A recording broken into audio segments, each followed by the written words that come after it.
মিথ্যেবাদী লোক ভাই। আমার কথা আপনার বিশ্বাস হচ্ছে না? না। কোনোদিন নো। তাহলে শুনুন, আপনি যার কথা বলছেন সেটা আমারই ছেলে। এত মিথ্যে কথা বলে লজ্জা করে না? আপনার চুলের নিচেও ফাঁকা আর হাঁটুর নিচেও ফাঁকা। যে আজকে মিথ্যে কথা বলে বেড়াচ্ছ ছেলেকে বাঁচাতে। কি মিথ্যেবাদী লোক ভাই।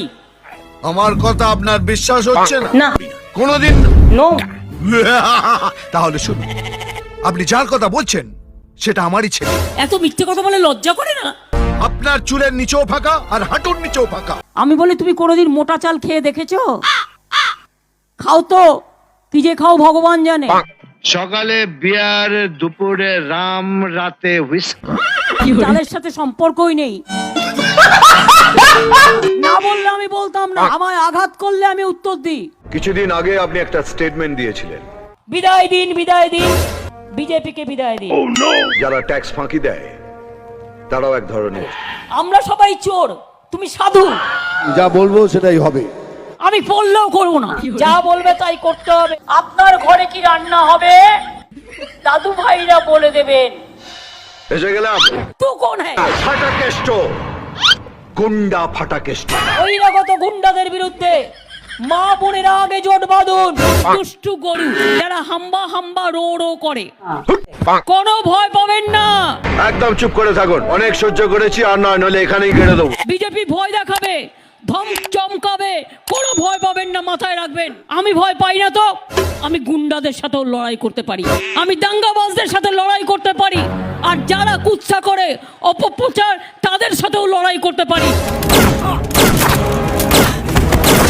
আমি ভয় পাওয়ার লোক নই। নমস্কার। চাই না, চাই না, বিজেপিকে চাই না। বিজেপি পার্টিটা তো বাংলার পার্টি নয়। মৃত্যু আমাকে হাড়ে হাড়ে চেনে, একদম নক্কা মাল। আর এ তো গুজরাটের পার্টি, এ তো দিল্লির পার্টি, দাঙ্গা করার পার্টি। এটাই ভাগ্যচক্র।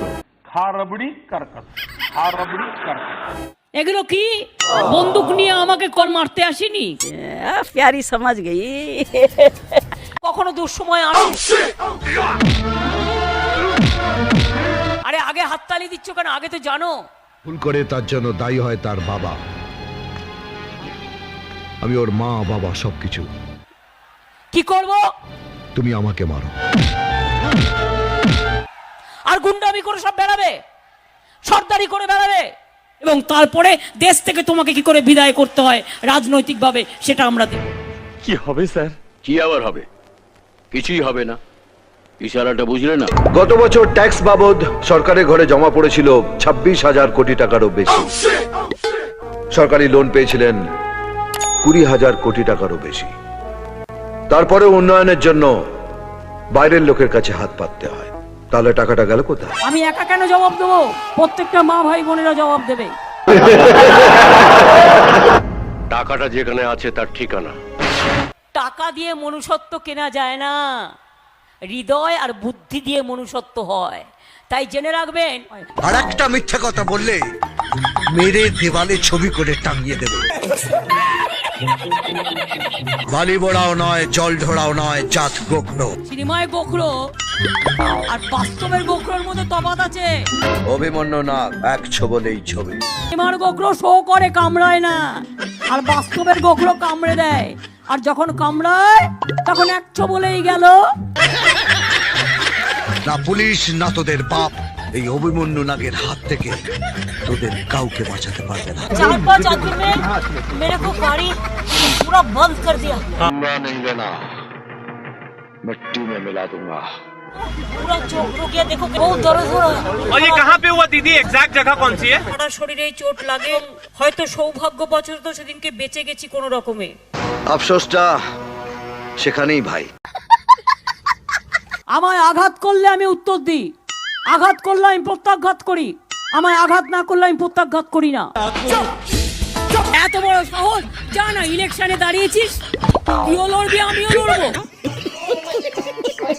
এরপর যখন আমার সামনে আসবেন হাতে তাবিজ বেঁধে আসবেন। রাস্তায় রয়্যাল বেঙ্গল টাইগার, মনে রাখবেন আমাদের অত সস্তা নয় যে আমাদের ভয় দেখানো। আপনি সারা রাজ্যে সন্ত্রাস সৃষ্টি করে সরকারের উপর চাপ তৈরি করবেন, যাতে সেই চাপে সরকার পড়ে যায়। কি মিথ্যেবাদী লোক ভাই, এত মিথ্যে কথা বলে লজ্জা করে না? গালের দুপাশে ঠেটিয়ে দুটো থাপকি মারবো না, তাহলে তোমার বাবাও এই গল্প বিশ্বাস করবে। এমনি ইলেকশনে জেতার ক্ষমতা নেই বাপ বেটাদের জ্যাঠাদের, গুন্ডামি করা।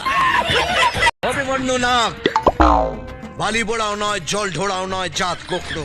জাত গোখরো হাঁটুর নিচে ছবল মারে না, মারে মাথা থেকে 6 ইঞ্চি নিচে। আমি তো এটা বুঝতে পারিনি, গোখরো বেরোবে। আমি ভেবেছি জল ঢোড়া হবে হয়তো।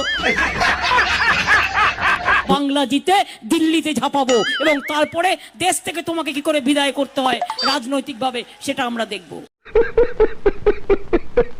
আমার গাড়িতে দুমদাম মারছে, আমার মাঝে মাঝে নিজের প্রতি ঘৃণা হয়। এ কোন বাংলায় আমি আছি? সালা লজ্জা, আমি বাঙালির লজ্জা।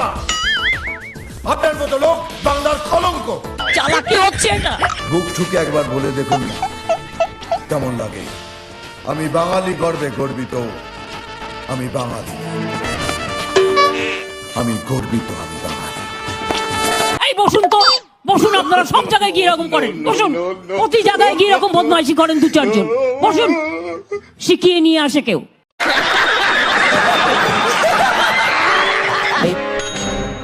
Yes sir. কিরাম খাবেন, চিনি ছাড়া না চিনি দেওয়া? ওটা দিদির স্বেচ্ছা মৃত্যু, বিশ্বের স্বেচ্ছা মৃত্যুর মতো। তোমাকে তো এক্সকাল আমরা করবই, বাংলা জিতে দিল্লিতে ঝাঁপাবো এবং তারপরে দেশ থেকে তোমাকে কি করে বিদায় করতে হয় রাজনৈতিকভাবে, সেটা আমরা দেখব।